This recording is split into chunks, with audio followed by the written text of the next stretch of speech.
this afternoon. I don't know, is that on Rebecca's slide there? Nope, that was on mine. Okay. Um, my name is Rebecca Baum-Lehman. I go by Becca, and I work at PDE, typically in Harrisburg, but right now in my own home, which has been interesting. And I am the ELA content and assessment advisor. And I have a dual role. I'm primarily the content advisor, but I also help with ELA assessment, particularly accommodations, because it's such a big job. So at parts of the year, I'm more involved with assessment. Most of the year, I'm involved with curriculum. And so I'm in the Division of Instructional Quality. And I have been at PDE since 2017. So I'm starting my fourth year this year. Prior to that, I was in the district for 30 years. And so I decided to end my career at PDE for the last couple of years. And I started in special education, elementary, and I then moved to regular education. And then I ended at the high school where we began a reading program. I was a reading specialist, then an instructional coach, then a reading supervisor, and then I went to PDE. So that's my background in a nutshell.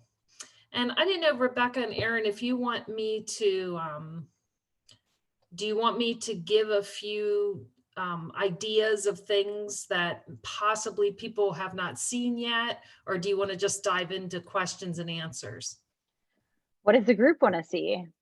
We work very closely with Becca for TDA training. So what are you guys interested? We see her monthly. What are some things you guys would like? You can unmute yourself, please, or you can put it in the chat.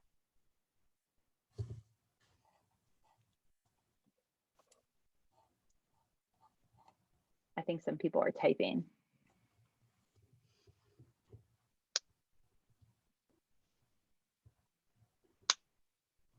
Maybe not.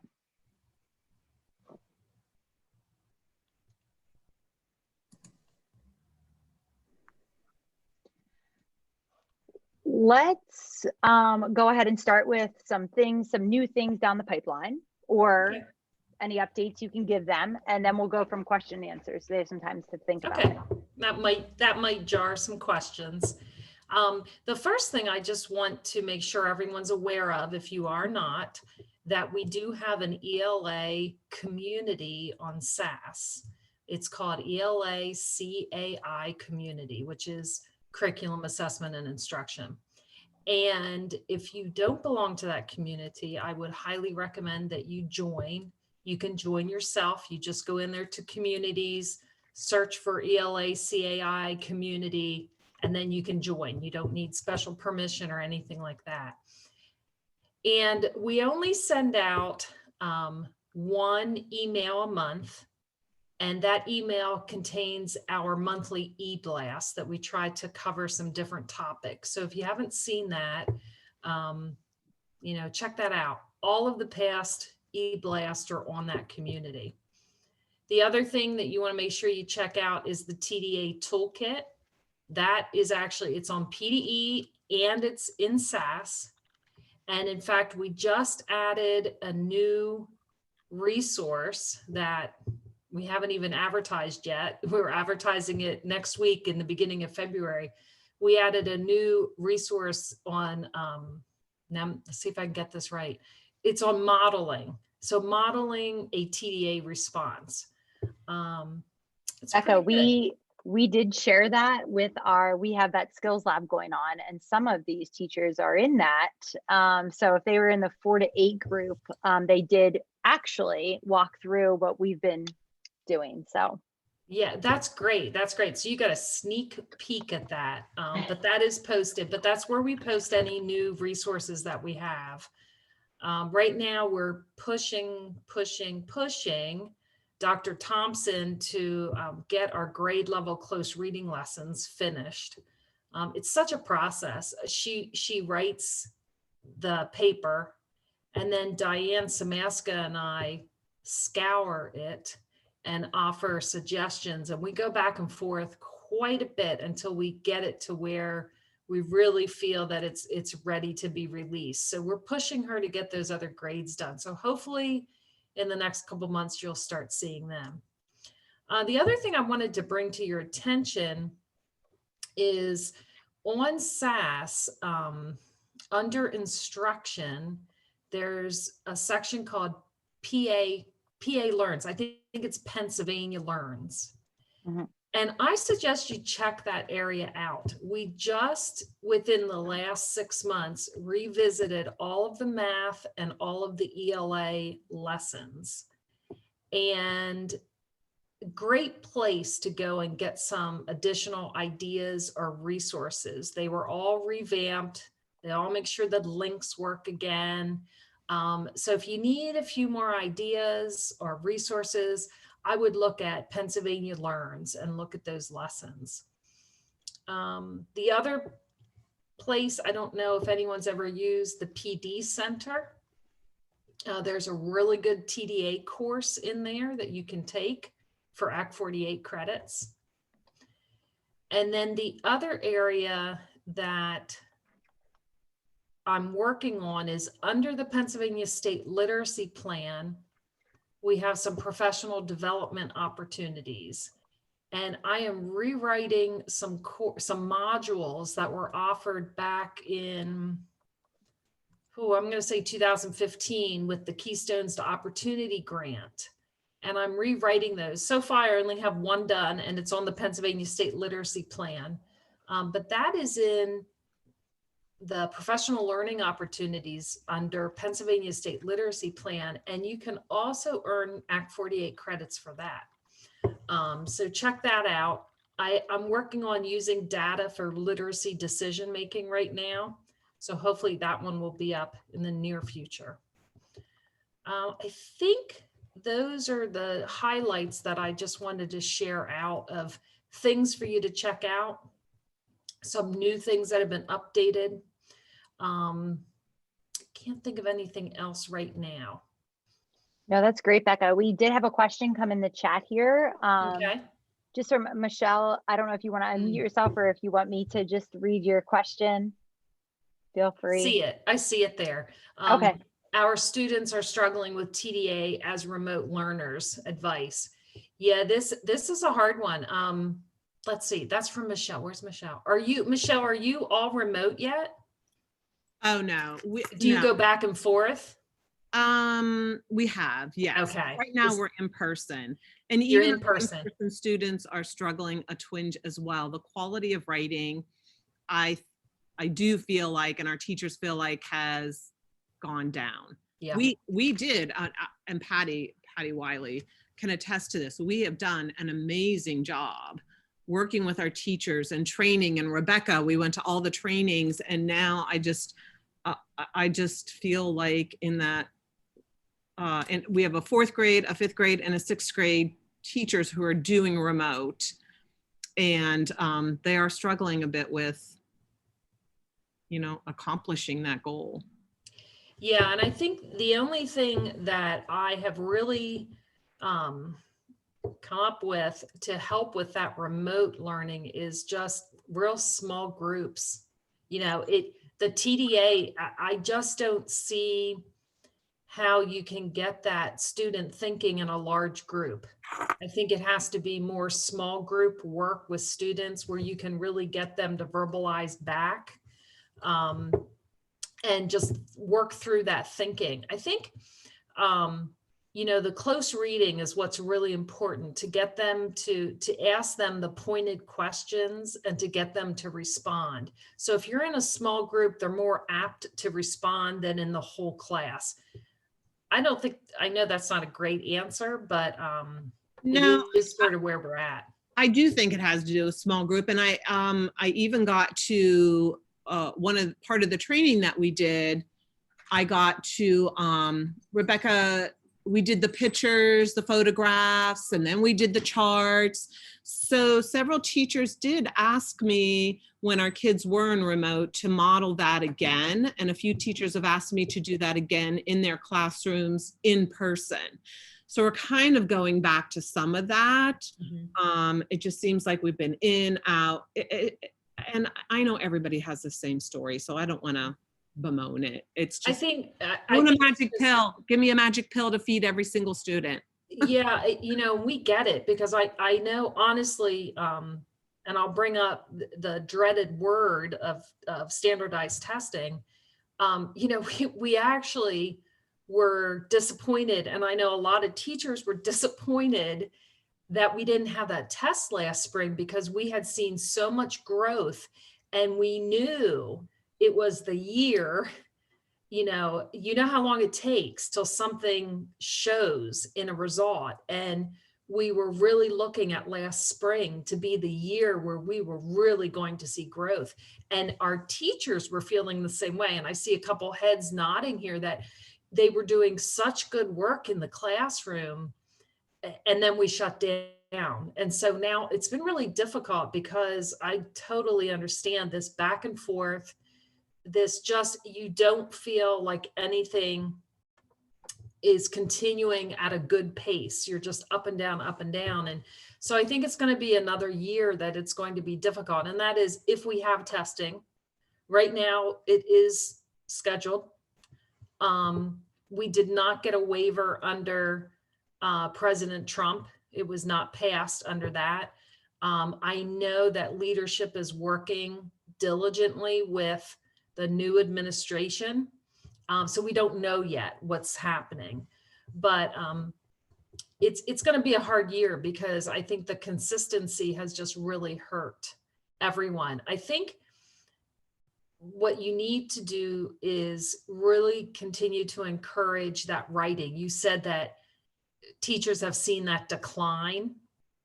And so, you know, if there's ways that you can encourage the students to continue writing, and if you can take the time to be looking at that writing with them, that's really, really important.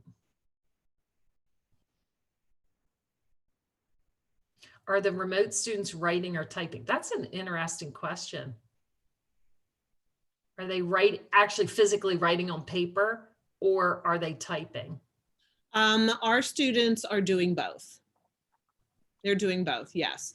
And as a matter of fact, we just took our Unit 2 assessment, and that all the TDAs are handwritten, except for the remote students, and they're typed. Okay. And it's interesting because I work with some students and I'm watching them because they're smart. When they're in remote, they'll do the record my voice and they speak it out. So really, you know, we know the research behind when they actually handwrite, how that helps the memory. So they're getting smart and they're just speaking their answer in, and it's like, oh dear gosh, go back. But yeah, it's the struggle right now. Becca, there's also a question there about, can you talk more about the using data course? I know that is a huge conversation right now here in our region, and especially in our IU, helping our districts prepare about these data conversations. What does that course look like? So that course is a baseline course, and it's talking about gathering data, and it uses Victoria Bernhardt's model of using multiple measures. So it talks about all different kinds of data that you need to keep. It is baseline. So I always say to districts, when these courses were created, there were districts that already had this baseline knowledge and they were pretty good. It was a review for them and maybe a reminder of what's involved with that. And then we do have some districts that didn't have that baseline information. These courses are also really good for new teachers that are coming in. So it looks at using data, and it looks at using the data, specifically literacy data that you collect.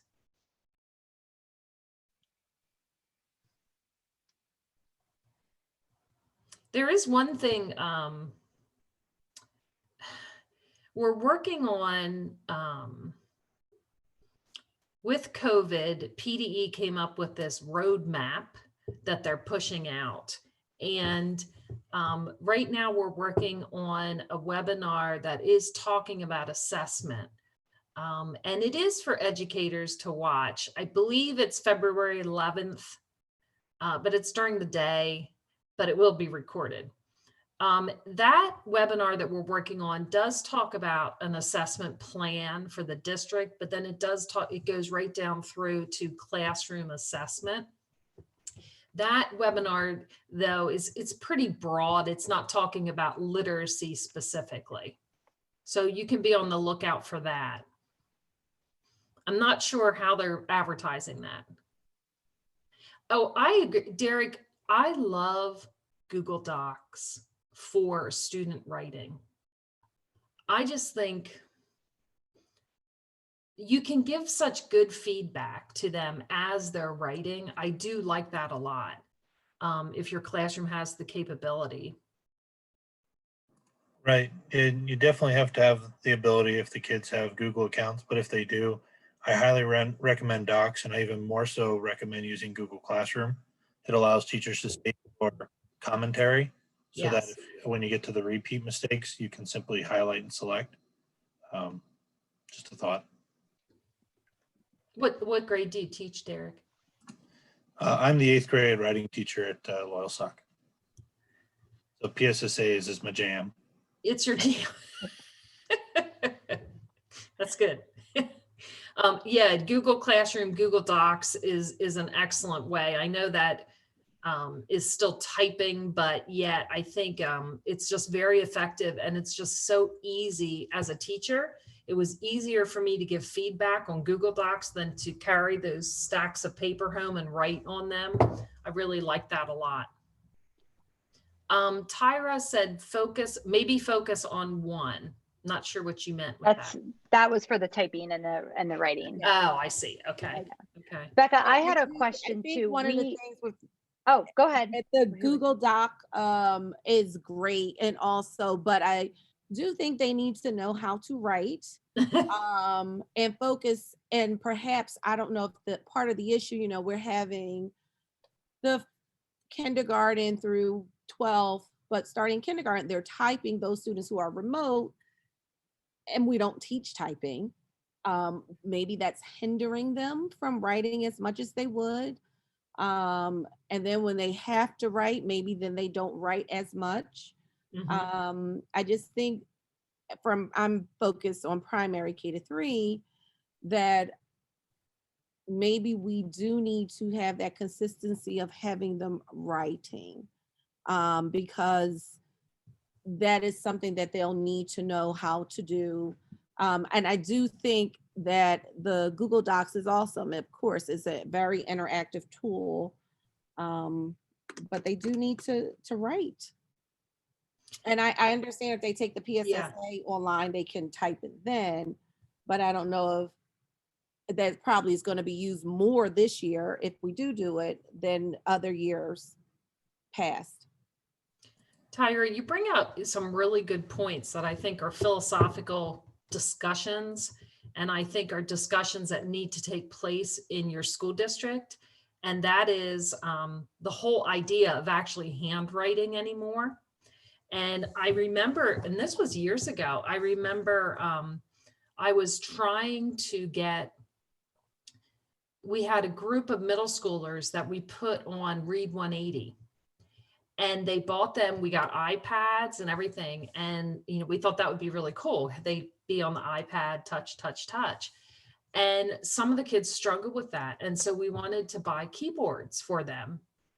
And I remember specifically the technology education person said, well, why are we going to spend the money for keyboards? Like in a couple years, it'll all be speech to text.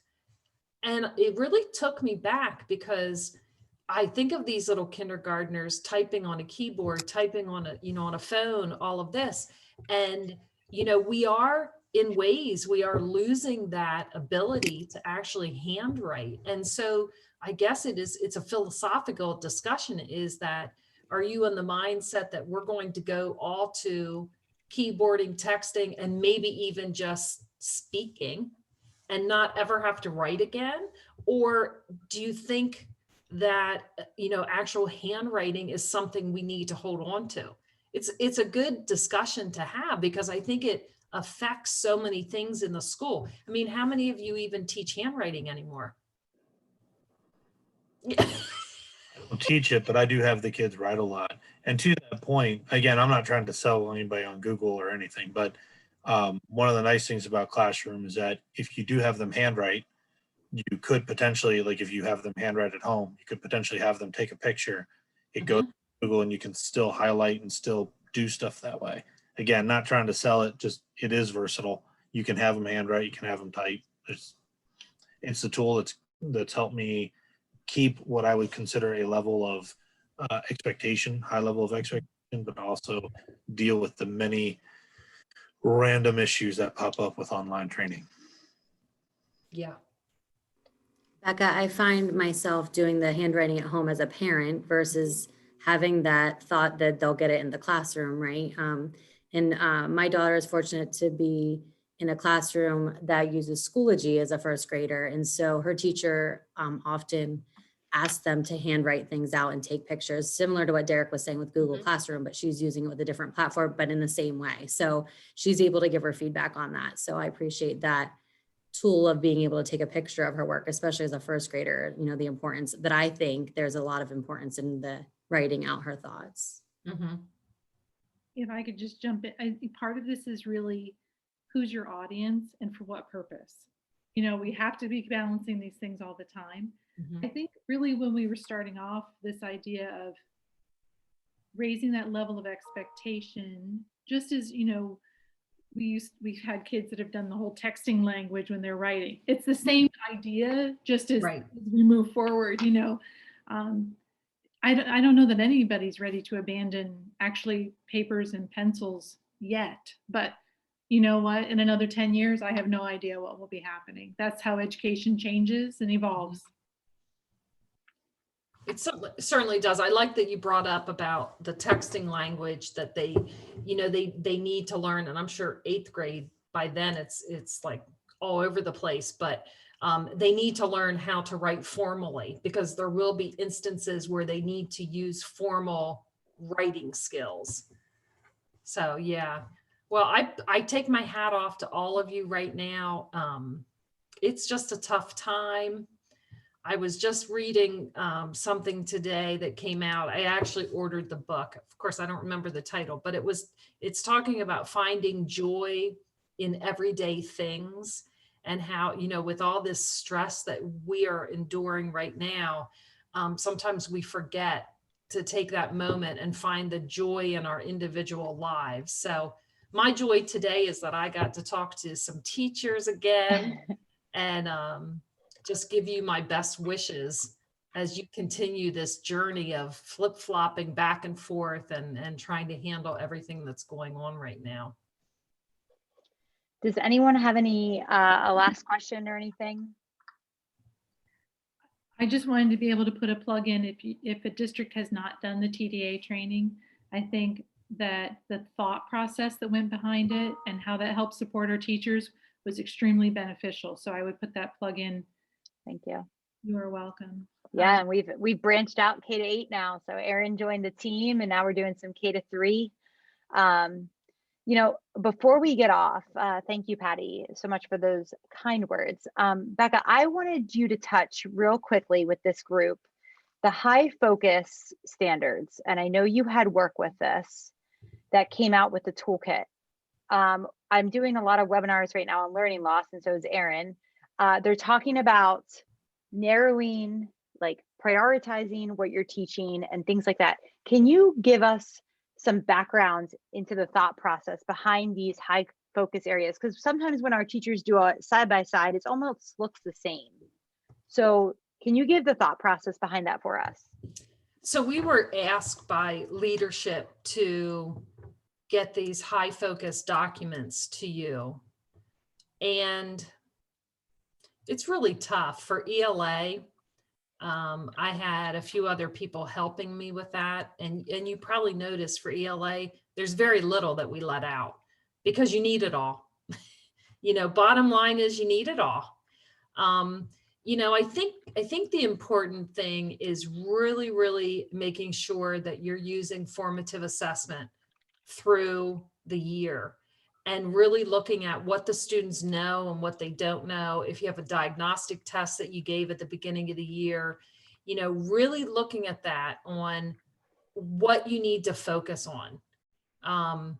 Because they need everything. At first, when we started out writing those, we thought, well, maybe for the lower grades, we can take out some of the speaking, listening and speaking, or presenting something. And then as we worked through the grade levels and we did that backward mapping, it's like, we can't let that out. If they don't have that down here, they're never going to have it when they get to 12th grade.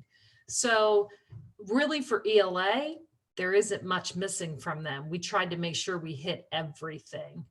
And for the other subjects, I can't speak to them, how they came up with their final documents, but I think my best advice is just to be constantly in tune, looking at your data, looking at your formative assessment that you're doing with the kids, and then really honing in. And I think if I were teaching online right now, remotely, I don't know how it would go, but I think most of my instruction would be small groups throughout the day. And I'd be pulling kids in at different times, because why, if the child doesn't need that, they need to move on to something else. If, how are you doing your interventions? It's by having a small group with interventions. And so, that's how I would look at it with the standards. Because when the day is done, we have to try to teach all of them as best as we can. Becca, it's really nice to hear you say that, because I have printed those out and dug through them so many times myself.